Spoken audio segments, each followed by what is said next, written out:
Don't skip. No, bad. Skipping is bad. You should listen what I'm going to say about each hero, so you know what makes them so strong when you run to rank up solo.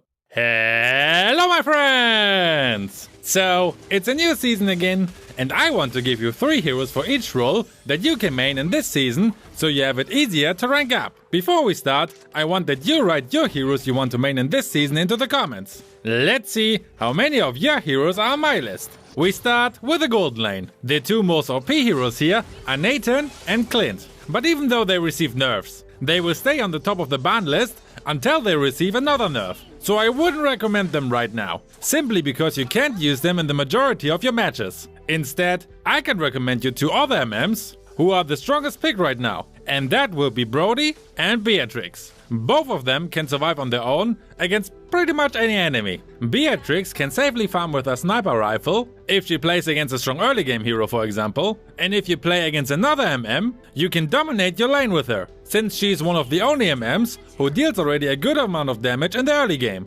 Brody, on the other hand, has great survival skills with his second and ult, while also dealing a good amount of damage. Once you locked on your counterpart, you can start to harass them and only give them the choice to retreat, what means they can farm, or they try to come near to you, which is really difficult against him because of his second skill and ult. Both of them are also strong in the late game. Although a MM like Moskov or Irothel is stronger, these kind of MM just really lack the early game potential, so before they reach the point where they become strong, the game is often already lost. Now to the 3rd hero on the gold lane. This was more difficult, because there are many awesome gold lane heroes. In the end I chose a hero that is maybe not the obvious choice, Bane. Now, why should you use Bane on the gold lane? First, you should use the spell Arrival, since your main goal with Bane is to push. Secondly, his first skill is perfect to harass weak early game heroes, so you can dominate your lane against those kind of heroes. And because you can control your lane, you can help out in the jungle area and in the mid lane, and easily go back top with your Arrival spell if your counterpart tries to push. Once you've reached the mid game, you will try to push whenever possible. Always have that in mind. I need to push. You may not have the best medals with this kind of playstyle, because pushing is always risky.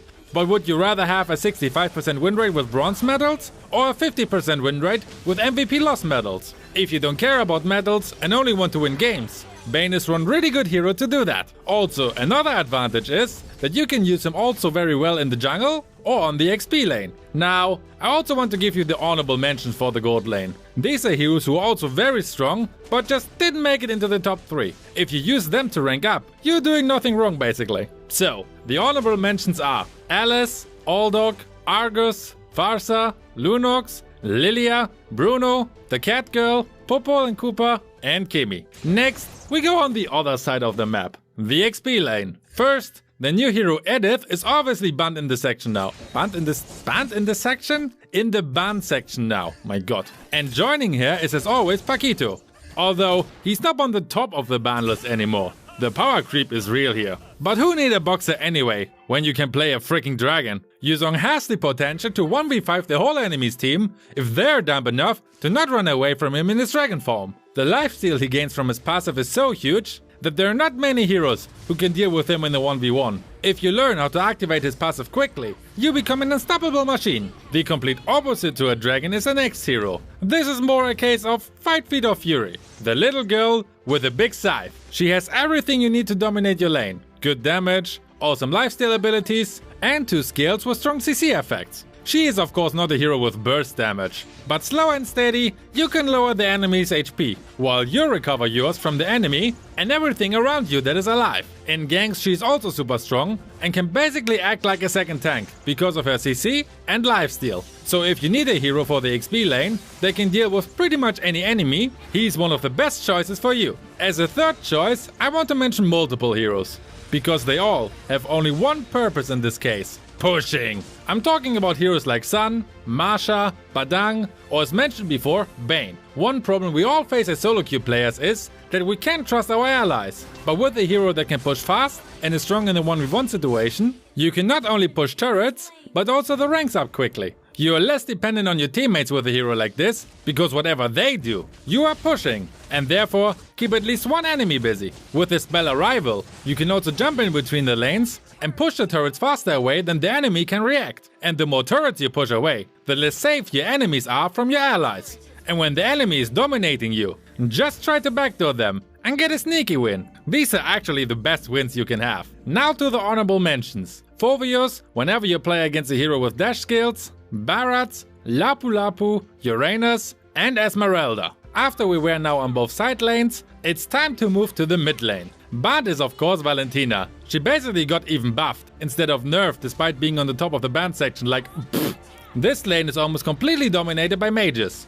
And that's why the first hero is an assassin. Well, assassin mage actually. It's a cute demon, Selena. She's not the easiest hero to play, but once you manage to aim her second skill, have fun annoying the enemies non-stop. She has not only one of the longest stuns in the game, but you can also deal a huge amount of damage with her. With your first skill, you can also reveal some parts of your map for your team, so she's easily one of the best support heroes for the team. If you need a mage that is easier to play, because you just need one to pick up every once in a while, then Vale is probably the best choice for you. Use for his first and ult the damage increase option, and for his second skill the knock-up effect. Stay in bushes, and once the enemy comes by, boom, they're dead. In ganks it's even easier, because on the chaos, many enemies don't even notice when you're getting close to them. With his passive ability to get more movement speed, he's also awesome to rotate up and down, so you can support the whole enemy's team with your CC skills and damage. The last hero who's also awesome at rotating is Farsa. The enemy is in range, or a gank is happening, just nuke them to the freaking moon with your ult,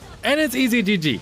Well, it's not that easy. You need a really good positioning with her, and playing against super fast heroes is also not ideal. But if that's not the case, you can turn around any gank with your nuke ability, and not only that, you can use your ult for example to secure turrets when your team is taking them down. Plus, whenever you're in a difficult situation, you can just fly away easily into safety and laugh at your enemies while doing so. Now again, the honorable mentions: Kagura, Eve, Luyi, Sicilian, Lilia, Lunox, Matilda, and Beatrix. Let's move on now to the least favorite role for many players, the roam role. Although you can have a lot of fun as a roamer, especially since not all roamers must be tanks. We start with my go-to tanks though, Kufra and Tigreal. Both of them have super strong CC skills, so if you're able to make a good setup and you don't have 4 headless check-ins in your team, you can make your enemy throw the phone against the wall. One godly setup is often enough to win an entire gank. And honestly, if you ever catch 5 enemies with either Tigreal's or Kufra's ult, which resulted in a total wipe up for the enemy, then you want to do it again. It's almost as good as get a Savage by yourself. If you have a lot of bulky heroes on your team though, then Estes is probably the top roamer. He can make your whole team almost unkillable, and the enemy can't really do anything against it, except running away or getting beaten down to death. The team composition is important here though. If you have a lot of burst damage heroes in your team, you better choose one of the 2 CC monsters I just mentioned before. As honorable mentions we have Matilda, who actually would deserve a spot in the top 3 as well. Johnson, if you have a strong partner like Bane or Odette. Hylos, Lolita, Angela when you have a bulky jungler like Roger for example, and most likely Minotaur once he receives his buff. Last, we have our lovely junglers. In the corner of shame, we have Eamon and Nathan. Come back after you get serious nerfs, you tryhards. As first option, we have the bulky version of a jungler. And it's my good friend, Roger. He deals a huge amount of damage and can sustain a lot. He has the ability to become invincible for a brief moment, has range and melee attacks, and once you are below 40% HP, you are officially his prey, and you can only pray that your allies come to save you from him. The hardcore version of this is when he has Angela who ults him. Then he becomes almost unkillable, and you can only try to run, what will not work though. Someone you can't run away from as well is Hayabusa. With his ult, you become invincible as well, just for a much longer time, while the enemy squishy hero is screaming for their lives. If you manage to ult a squishy enemy when no other unit is around, it's almost a guaranteed kill. With his first skill, you also have another skill that can deal a huge amount of damage, and once you learn how to use his shadows effectively, you become a nightmare for any squishy hero. Just make sure that your shadows are still active after your ult is over. Otherwise, if you didn't manage to kill every enemy around, it could backfire horribly. As last hero, we have another hero who can become invincible for a brief moment. This seems to be the top argument for this role. It's our pretty boy, Lancelot. For him you need some quick fingers to control his dashes, but once you manage to do that, you can easily just dash towards the enemy's backline, take them out, and back out again without a scratch on your pretty face. It is really difficult to catch a good Lancelot, except when you have lockdown skills. So, really high damage, the ability to move faster than your enemies can see, and the most handsome hero in the whole game? Do you need any more arguments? I don't think so, but maybe you want to learn now how to become a perfect jungler, which you can do when you check out this video. Also, a huge shoutouts to my Patreons Twisted J, Mist, Corbear, and Garo OP. If you want to support my work as well, here you have a link for the page. See you over there!